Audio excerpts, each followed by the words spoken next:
나는 이렇게 해서 아주 중요한 두 번째 사실을 알게 되었다.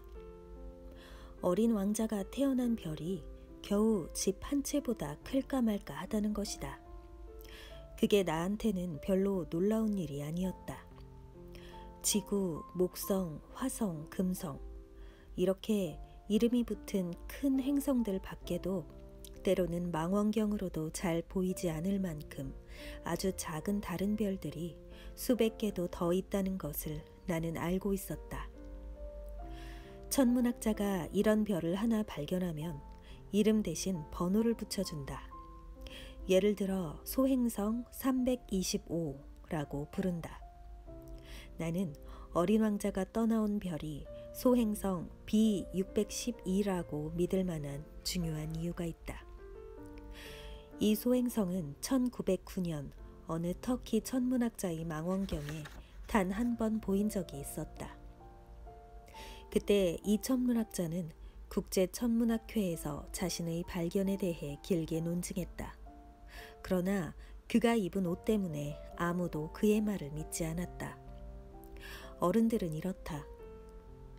소행성 B612의 명성을 위해서는 참으로 다행스럽게도 터키의 한 독재자가 자기 백성들에게 유럽식으로 옷을 입지 않으면 사형에 처한다고 명령을 내렸다. 그 천문학자는 1920년에 아주 우아한 양복을 입고 논증을 다시 했다. 이번에는 모두 그의 의견을 받아들였다. 내가 소행성 B612에 관해 이런 세세한 이야기를 늘어놓고 그 번호까지 밝히는 것은 모두 어른들 때문이다. 어른들은 숫자를 좋아한다. 여러분들이 새로운 친구를 사귀었다고 어른들에게 말하면 어른들은 도무지 가장 중요한 것은 물어보지 않는다. 그의 목소리는 어떠니? 그 애는 무슨 놀이를 좋아하니? 그 애도 나비를 채집하니? 절대로 이렇게 묻는 법이 없다. 그 앤 나이가 몇이지? 형제들은 몇이나 되고? 몸무게는 얼마지? 그의 아버지는 얼마나 버니? 항상 이렇게 묻는다. 이렇게 묻고 나서야 어른들은 그 친구를 속속들이 알고 있다고 생각한다. 만일 여러분들이 나는 아주 아름다운 장밋빛 벽돌집을 보았는데요. 창문에 제라늄이 있고 지붕 위에 비둘기가 있고 이런 식으로 어른들에게 말한다면 어른들은 그 집을 상상해내지 못할 것이다. 어른들에겐 이렇게 말해야 한다. 나는 10만 프랑짜리 집을 보았어요. 비로소 그들은 소리친다. 정말 예쁜 집이겠구나. 그러니 여러분들이 어린 왕자가 있었다는 증거는 그 애가 정말 멋진 아이였다는 것이고 그 애가 웃었다는 것이고 그 애가 양을 갖고 싶어 했다는 것이다.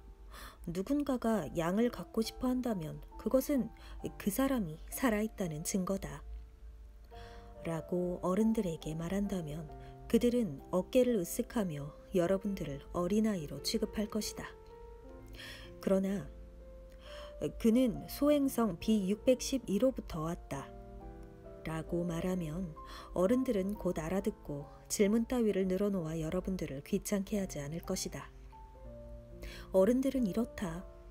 그들을 탓해서는 안 된다. 어린이들은 어른들에게 아주 너그러워야 한다. 그러나 물론 삶을 이해하고 있는 우리들한테 숫자 같은 것이야 우습다. 나는 이 이야기를 선녀 이야기식으로 시작하고 싶었다. 이렇게 이야기했더라면 좋았을 텐데. 옛날 옛적 한 어린 왕자가 자기보다 조금 클까 말까 한 별에 살고 있었는데 그는 친구가 갖고 싶어서. 삶을 이해하는 사람들의 눈에는 이런 식의 이야기가 훨씬 더 진실하게 보였을 것이다. 사람들이 내 책을 가볍게 읽어버리는 것이 싫어서 하는 말이다. 이제 그 추억을 이야기하려니 그만큼 슬프기도 하다. 내 친구가 양을 가지고 떠난 지도 언 6년이 되었다. 내가 여기에다 그의 모습을 그리려고 애를 쓰는 것은 그 애를 잊어버리지 않기 위해서다. 친구를 잊어버린다는 것은 슬픈 일이다. 누구에게나 다 친구가 있었던 것은 아니다. 그리고 나도 숫자밖에는 관심이 없는 어른들처럼 되어버릴지도 모른다. 내가 이제 다시 그림 물감 한 갑과 연필 몇 자루를 사온 것도 이 때문이다. 이 나이에 다시 그림을 시작한다는 것은 힘든 일이다. 6살 적에 속이 보이는 보아뱀과 보이지 않는 보아뱀을 그려본 것밖에 달리 그려본 것이 없는 처지에, 물론 힘이 닿는 한 그의 모습과 가장 많이 닮은 초상화를 그리려고 노력은 하겠지만 성공할 수 있을는지 정말 자신이 없다. 어떤 그림은 그런대로 괜찮지만 어떤 그림은 영 딴판이다. 키를 어림잡는데도 좀 서투르다. 이쪽 어린 왕자는 너무 크고 저쪽은 너무 작다. 옷 색깔을 놓고도 역시 망설여진다. 그래서 나는 되든 안 되든 이렇게도 저렇게도 더듬거려 본다. 필경은 아주 중요한 부분에 가서 잘못을 저지를 것만 같다. 그래도 나를 용서해 주어야 한다. 내 친구는 아무런 설명도 해주지 않았다. 어쩌면 내가 자기와 같으리라고 생각했던가 보다. 그러나 불행하게도 나는 상자를 꿰뚫고 그 속에 있는 양을 볼 줄 모른다.